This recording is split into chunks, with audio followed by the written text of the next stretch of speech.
지난주 미국이 이란의 그 군사 지도자를 드론으로 암살한 대응으로 이란은 이라크에 있는 미군 그 공군 기지를 미사일로 공격을 했습니다. 그리고 그 얼마 후에 이란을 출발하여 우크라이나로 향하던 여객기가 이란의 그 실수로 발사된 미사일에 의해서 격추되어 탑승자 176명 전원이 사망을 했다는 보도를 봤습니다. 그렇다면 우리가 있는 보스턴은 안전할까요? 2013년 4월 15일 보스턴 마라톤 대회에 그 결승 지점에서 폭탄 테러가 일어나서 3명이 사망하고 260여 명이 부상을 당했습니다. 정말 우리의 생명이 안전한 곳이 그 어디에도 없다는 것을 실감하게 됩니다. 비록 나 자신이 직접 당하지는 않았지만은 한순간의 사고로 우리의 곁을 떠난 이웃이 우리에게 있다는 것입니다. 특히 보스턴에 폭탄이 터졌을 때 저는 당시 우리 교회 학생들이 그 자리에 있지는 않았나 걱정이 되어서 일일이 전화를 하며 안전 여부를 확인해야만 했습니다.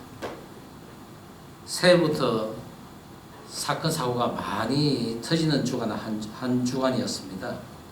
이런 사고가 나를 피해 갔기 때문에 나는 안전하다고 안심하기보다는 이 모든 사건 사고에는 전 지구적 역사를 주관하고 계시는 하나님이 계시다는 것을 우리가 인정하고 그 하나님의 긍휼과 자비하심을 이 땅에 내려달라고, 그리고 나에게도 내려달라고 특별히 기도를 해야 할 것입니다.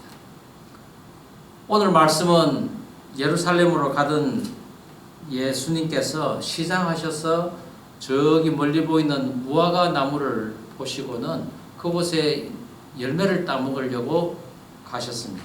그런데 막상 가보니 그 열매를 맺어야 할 그 나무에 열매가 없는 것입니다. 이에 예수님께서는 이제부터 영원토록 사람이 내게서 열매를 따먹지 못하리라 라고 말씀하셨습니다. 그리고는 다음날 아침 다시 거기를 지나가는데 무화과 나무가 뿌리채 마른 것을 보고는 어제 예수님께서 하신 말씀이 생각난 베드로가 이렇게 말합니다. 라비어 보소서, 무화과 나무가 말랐나이다. 이에 예수님께서 하신 말씀은 하나님을 믿으라 라는 말씀이었습니다. 이때는 바로 예수님께서 십자가를 지시기 위해 예루살렘을 찾은 때입니다. 이제 머지않아 세상에 남겨둘 이 제자들이 하나님에 대한 믿음이 있어야 함을 무화과 나무를 향한 저주를 통해서 직접 보이신 것입니다. 하나님을 믿는다는 것은 성경을 통해서 또 예배를 통해서 우리가 듣고 알고 믿는 것이 실제적인 그 현상으로 나타났을 때 그것을 주관하신 분이 바로 하나님이시라는 것을 우리가 하나님께 고백하는 것입니다. 세상에는 오직 하나님만이 전지전능한 능력이 있으신 분이시오, 우리를 지으시고 또 우리의 영혼을 다시 찾으시는 그 하나님께서 우리를 통해 능력을 나타내게 하시는 그것을 우리가 믿는 것이라고 할 수 있는 것입니다. 오늘 저는 무화과 나무에 대한 저주, 그 저주를 하신 그 예수님의 말씀대로 뿌리까지 말라버린 그 무화과 나무를 통해 하나님을 믿으라 라고 하신 그 예수님의 말씀이 과연 어떤 의미인지 함께 살펴보기를 원합니다. 하나님을 믿으라 라는 예수님의 말씀, 그 첫 번째는 하나님의 예언을 믿으라는 것입니다. 오늘 본문 14절 다시 한번 읽겠습니다. 시작. 예수께서 나무에게 말씀하여 이르시되 이제부터 영원토록 사람이 내게서 열매를 따먹지 못하리라 하시니 제자들이 이를 듣더라. 하나님의 말씀인 그 성경에서는 많은 예언들이 나타나 있는데 중요한 것은 이 예언들이 다 성취되고 있다는 것입니다. 이것이 우리가 성경을 믿는 많은 이유들 중에 아주 중요한 이유가 되겠습니다. 특히 구약에서 오실 메시아, 즉 예수님에 대한 수많은 예언이 다 이루어졌습니다. 헤롯 대왕이 지은 엄청난 그 규모의 예루살렘 성전이 돌 하나도 돌 위에 남지 않고 다 무너뜨려지리라 라고 하신 그 예수님의 예언은 AD 70년경 로마의 디도 장군이 이끄는 로마 군대에 의해서 이 성전이 다 무너져 버립니다. 그리고 지금 황금색 지붕으로 만들어진 이슬람 사원이 대신 그 자리를 차지하고 있습니다. 단시간에 확인된 예언만도 베드로가 예수님을 3번 부인하리라는 그 예수님의 예언이 불과 몇 시간 만에 일어났습니다. 그리고 오늘의 무화과 나무에 대한 저주도 그 다음 날에 일어난 것입니다. 예수님께서 제자들과 베다니에서 예루살렘 성전으로 가는 길에 시장하셨는지 멀리에 잎사귀가 있는 그 무화과 나무를 보시고 그리로 가셨습니다. 그런데 가서 보니 열매가 없습니다. 예수님께서 저주를 하십니다. 이제부터 영원토록 사람이 내게서 열매를 먹지 못하리라. 그런데 이 저주를 제자들이 듣고는 다음날 다시 가보니 그 무화과 나무가 말라있는 것입니다. 예수님께서 말 못하는 나무에게 말씀하시는 것을 제자들은 아마 이상하게 생각했을 것입니다. 참 선생님도 엉뚱하시지. 차라리 예수님을 대적하고 죽이려고 하는 저 제사장들과 바리새인 그리고 서기관에게 저주를 하시면은 차라리 이해가 되겠지만은 말도 못하는 저 나무에게 왜 저주를 하실까? 아마 뒤에서 웃었는지도 모릅니다. 아프리카에서 일생을 마친 슈바이처 박사는 예수님의 신성은 부인하고 예수님의 그 인성만 인정한 신학자입니다. 그는 이 사건을 두고 예수님께서 이제 십자가의 형을 앞두고 너무나 극도로 예민한 나머지 이성을 잃어버려서 나무에게 저주를 했다고 그렇게 이야기를 했습니다. 하지만 오늘 예수님의 저주에는 어떤 특별한 의미가 담겨져 있습니다. 구약에 그렇게 많은 예언대로 오신 그 예수님을 제자들은 그때까지도 믿지 못하고 있었습니다. 그러자 예수님께서는 하나님의 말씀은 사람에게만 해당하는 것이 아니라 말 못하는 나무, 곧 천지 만물에게까지 그 능력이 미치며 또한 그 말씀은 반드시 이루어짐을 제자들에게 가르치신 것인데 예언에 대한 시청각 교육을 열매 맺지 못한 무화과 나무를 통해 보이신 것입니다. 너희가 몇 천 년이 지난 후에 이루어진 이 예언도 믿지 못하는데 그렇다면은 하루 사이에 일어나는 이 나의 예언은 어떻게 믿는지 내가 보겠다는 것입니다. 그것을 위해서 예수님께서는 지금 그 무화과 나무에게 저주를 하신 것이죠. 성경의 예언이 예수님의 예언이 지금 이 순간도 이루어지고 있음을 믿습니까? 하나님의 말씀이 실제 여러분의 삶에 일어나고 있습니까? 아멘.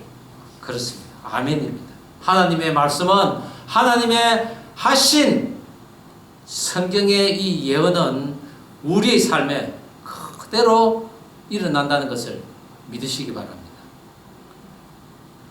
그렇습니다. 그 하나님의 말씀은 하나님의 정하신 때에 반드시 일어난다는 것을 믿고 낭망치 말고 그리고 지치지 말고 그날을 소망으로 기다리는 저와 여러분 다 되기를 주의 이름으로 축원합니다.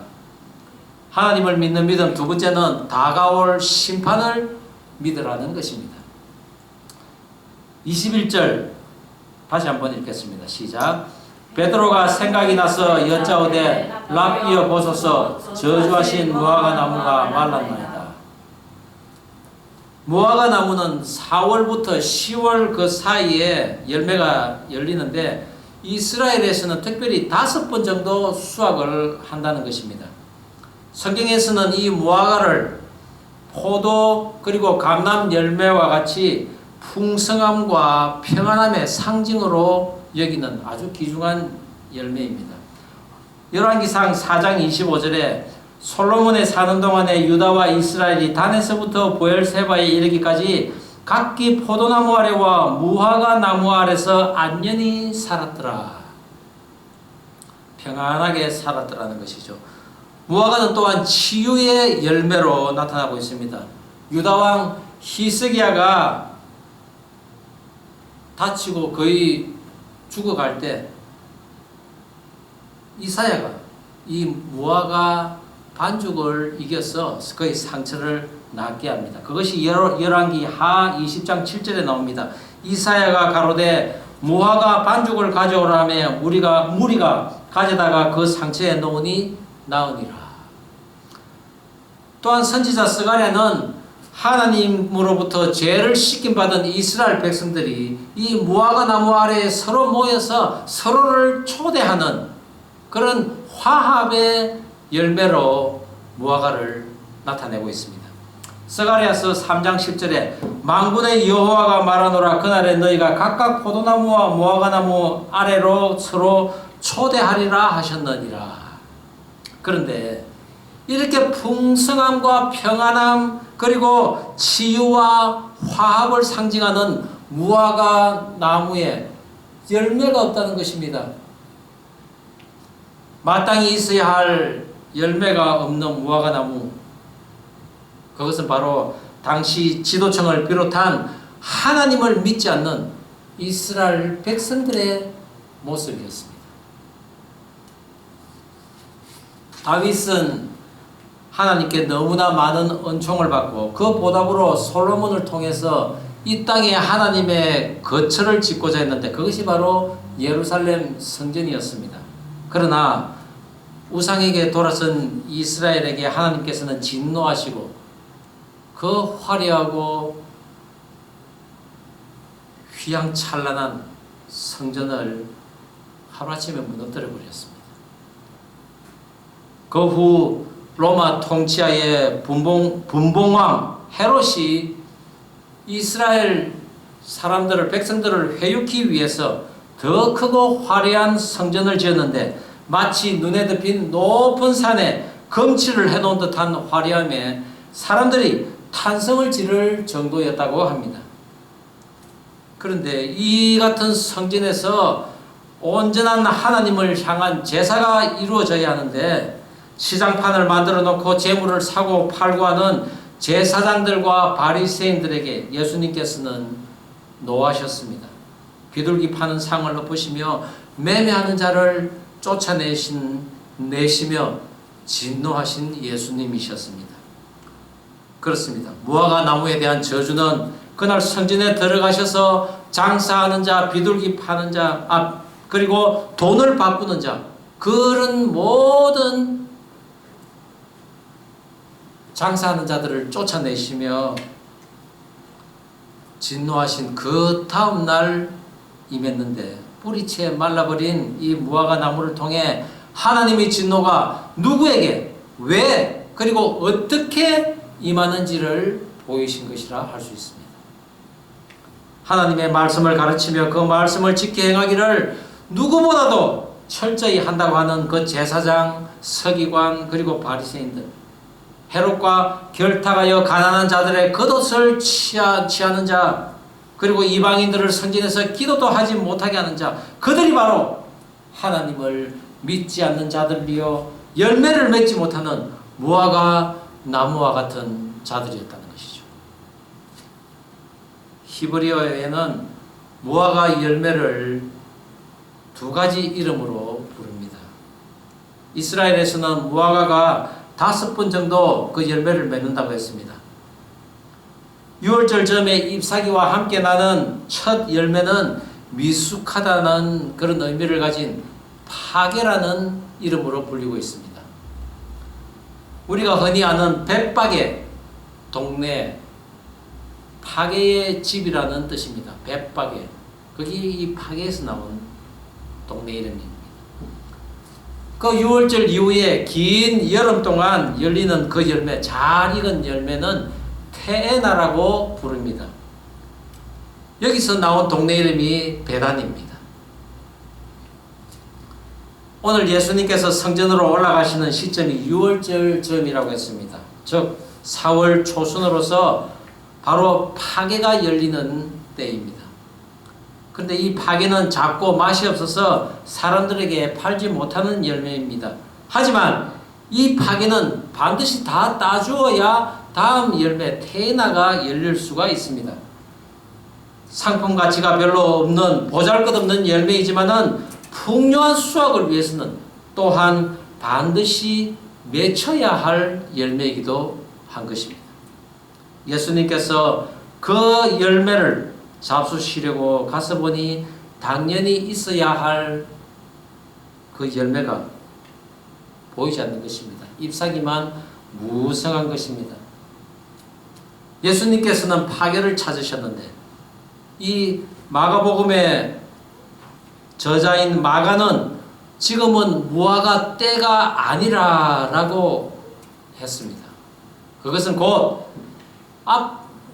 누구나 맛있게 먹을 수 있는 테에나가 열릴 때가 아니라고 한 것이죠. 물론 예수님께서도 잘 익은 테에나를 찾으러 간 것은 아니라는 사실입니다.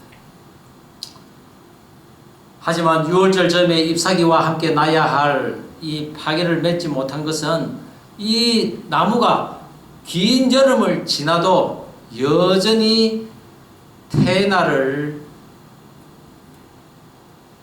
열게 하는 그런 일이 없을 것이라는 것을 이 성경 저자는 이야기하고 있는 것입니다. 예수님께서는 잎만 무성하고 열매를 맺지 못하는 이 무화과 나무가 바로 이스라엘의 영적 상태를 나타내고 있으며 이런 모습의 이스라엘에게 무화과 나무와 같은 모습이 임할 것이라고 경고하신 것입니다. 뿌리채 말라버리는 심판입니다. 파게는 가난하고 배고픈 자들과 또한 짐승들이 먹을 음식이었으며 들에는 땅에 떨어져서 다음에 테에나가 맺혀야 될 그것을 준비하는 그릇으로도 또한 쓰이는 것입니다. 스스로 떨어지지 않으면 농부가 그것을 다 떨어뜨리는 정도로 그 열매는 또한 떨어지는 것입니다. 즉 이스라엘을 통해 이방인에게도 복음이 전파되어야 하는 그런 하나님의 뜻을 맡고 있는 이스라엘을 하나님께서는 징책을 했었으라도 길을 내셔야만 했던 것이죠.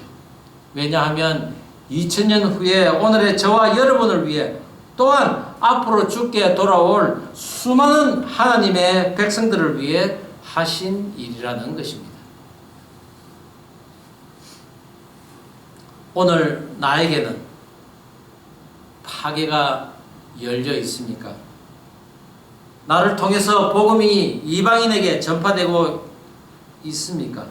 아니면 하나님의 성소에서 돈을 벌 기구를 차려놓고는 소리를 높여 장사를 하고 있지는 않습니까? 그렇다면 하나님께서는 성령이 거하시는 우리를 장막의 뿌리까지 마르게 하시는 그런 심판을 하실 수 있다는 것을 명심하시기 바랍니다. 우리가 하나님의 때에 미숙하게나마 그 열매를 맺지 못하고 또 다음을 준비하는 일에 게으름을 피우고 열심을 내지 않는다면 누구나 하나님의 심판을 받게 된다는 것을 명심하시고 때에 따라 마땅히 열매를 맺는 저와 여러분 다 되기를 주의 이름으로 축원합니다. 하나님을 믿는 믿음 세 번째는 하나님이 허락하시는 회복을 믿는 것입니다. 오늘 본문 20절에서 23절 다시 한번 읽겠습니다. 시작. 그들이 아침에 지나갈 때에 무화과 나무가 뿌리째 마른 것을 보고, 그리고 예수께서 시작. 예수께서 그들에게 대답하여 이르시되 하나님을 믿으라. 내가 진실로 너에게 이르노니 누구든지 이 산더러 들리어 바다에 던져지라 하며 그 말하는 것이 이루어질 줄 믿고 마음에 의심하지 아니하면 그대로 되리라. 다음날 아침에 예수님과 제자들이 거기를 갈 때 그 무화과 나무가 뿌리째 말라 있는 것을 보고는 그것에 대해서 어떻게 된 일이냐고 질문하는 제자들에게 예수님께서는 하나님을 믿으라 라고 하셨습니다. 그리고는 너희들에게 믿음이 있다면 너희가 산들을 향해 들려져서 바다에 던져짐을 당해라 라고 하면은 그대로 이루어진다고 예수님께서는 말씀하십니다. 무화과 나무의 문제는 불임에 걸려서 생명을 잉태하지 못하고 있는 것으로 하나님에게 제사를 한다는 자들이 사실은 하나님을 믿지 않는 자들임을 나타낸 것이며, 제자들에게는 또한 하나님을 믿는 믿음이 있기를 강구하신 것입니다. 땅속에 있어야 할 뿌리가 말라버렸다는 것은 눈으로 보이는 임박한 심판의 날을 보여주는 것이라고 할 수 있습니다. 그러나 이스라엘의 모든 무화과 나무가 뿌리채 말라버린 것은 아니었습니다. 무화과 과수원에서 잘 자라고 있는, 즉 바알에 무릎 꿇지 않는 하나님의 백성이 있다는 것입니다. 저주의 말씀으로 죽은 무화과 나무를 보고 섬뜩한 공포를 느꼈을 제자들에게 예수님께서는 희망의 메시지를 주시는데, 그것이 바로 하나님을 믿으라 라는 말씀이셨습니다. 이것은 죄와 영적 타락으로 인해 하나님의 저주와 무서운 심판 속에 무화과 나무같이 뿌리채 마른 모습으로 죽어가는 영혼들에게 하나님을 믿으면 구원함을 받을 것이라는 예수님의 적극적이고도 신속한 회복의 메시지였던 것입니다. 하나님께서는 이미 타락된 이스라엘 민족을 심판하셨지만 그들 가운데 하나님을 열망하며 믿기를 포기하지 않는 자들을 사랑하셔서 회복시키시고 하나님의 증인이 될 것을 약속하셨습니다. 그것이 바로 사도행전 1장 8절 말씀입니다. 오직 성령이 너희에게 임하시면 너희가 권능을 받고 예루살렘과 온 유대와 사마리아와 땅끝까지 이르러 내 증인이 되리라 하시니라. 우리가 한때는 눈이 있어도 보지 못하였고 귀가 있어도 듣지 못하던 사람들이었습니다. 그러나 예수님을 만난 후에는 변화된 삶을 살아야 합니다. 하나님의 말씀을 귀하게 여기며 그 말씀이 또한 반드시 이루어질 것을 믿고 살아가야 할 것입니다. 하나님께서는 우리의 열매 없는 모습을 원하지 않습니다. 또한 그분은 우리를 심판하기를 원하시는 분도 아니십니다.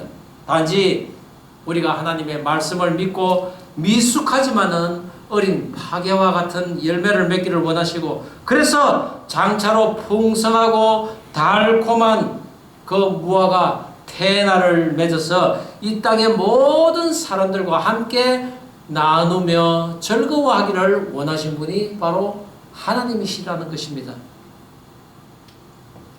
하나님을 믿는다는 것은 곧 하나님의 말씀인 성경을 믿는 것입니다. 태초에 천지를 창조하신 하나님, 이스라엘을 택하셔서 홍해를 가르시고 가나안 땅으로 그들을 인도하신 하나님, 죄악 가운데 죽어가는 인간의 모든 죄를 위해 단번에 십자가에서 죽으시고 장사된 지 사흘 만에 부활하신 그 독생자 예수님을 이 땅에 보내신 여호와 하나님을 믿는 것입니다. 어느 날 예수님이 저와 여러분에게 오셔서 파괴를 찾으시는 순간이 예상치 못하게 올 수 있습니다. 그때 우리는 부끄러운 듯이 아직 익지 않은, 온전하지 못하고 미숙한 그 열매를 예수님에게 드릴 수만 있다면은 착하고 충성된 종아라고 칭찬받으며 열고를 치리하도록 하실 것입니다. 그것은 쉬라는 것이 아니라 더욱더 많은 영혼을 맡기신다는 의미입니다. 무화과는 꽃이 없는 열매라는 뜻입니다. 그러나 여러분 아십니까? 무화과의 꽃은 그 열매 속에 있다는 것을 말합니다. 남에게 자랑하지 않고 겸손하게 열매를 맺으며 이른 봄에는 배고프고 가난한 자들에게 열매를 줄 수가 있고, 그리함으로 5번이나 수확을 할 수 있는 풍요와 평안과 치유와 화합의 무화과 나무와 같은 복된 인생 살아가는 것은 오직 하나님을 믿는 그 믿음에 있다는 것을 명심하시고 하나님을 믿으라 라는 그 주님의 말씀을 가슴에 담고 돌아가는, 그리하여 우리에게 준비된 그런 모든 인생에서 승리할 수 있는 저와 여러분 다 되기를 주의 이름으로 축원합니다. 기도하시겠습니다.